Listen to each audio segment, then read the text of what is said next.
Hello বন্ধুরা, welcome to my channel বিন্দাস পরিবার। আজকে আমি তোমাদের জন্য নিয়ে চলে এসেছি টক ঝাল আলু কাবলি। আমার তো আলু কাবলি খেতে দারুণ লাগে, দারুণ, দেখলেই জিভে জল চলে আসে। তোমাদের কার কার ভালো লাগে প্লিজ আমাকে কমেন্ট করে জানিও। নিয়ে নিয়েছি সেদ্ধ আলু, এটাকে আমি ছোট ছোট টুকরো করে কেটে নিয়েছি।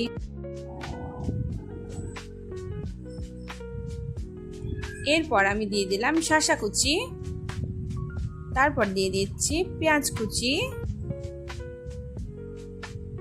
ছোলা সেদ্ধ, টমেটো কুচি, কাঁচা লঙ্কা কুচি, যে যেরকম ঝাল খাবে সেরকম ঝাল দিবে।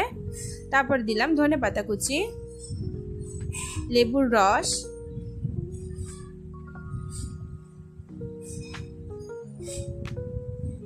এবার দিয়ে দিচ্ছি বিট লবণ, গোলমরিচের গুঁড়ো, দিয়ে দিচ্ছি ভাজা মশলা। এখানে জিরে, ধনে, শুকনো লঙ্কা, শুকনো খোলাই ভেজে গুঁড়ো করা আছে। তারপরে ভালো করে মিক্স করে নিলাম। এরপরে দিয়ে দেবো তেঁতুলটাকে ভিজিয়ে রেখেছিলাম জলের মধ্যে, সেটাকে চটকে জলটা বার করে দিয়ে দিয়েছি। এই দেখো বন্ধুরা, কত টেস্টি দেখতে হয়েছে, আমার তো দেখে জিভে জল চলে আসছে। তোমাদের যদি আমার আলু কাবলি ভালো লেগে থাকে তাহলে অবশ্যই চ্যানেলটিকে সাবস্ক্রাইব করে দেবে এবং ঘরে একবার বানিয়ে অবশ্যই দেখবে। আমাকে কমেন্ট করে জানাবে তোমাদের কেমন লাগলো। আমি তো টেস্ট না করে পারছি না, একটুখানি খেয়ে দেখি। ফাটাফাটি হয়েছে।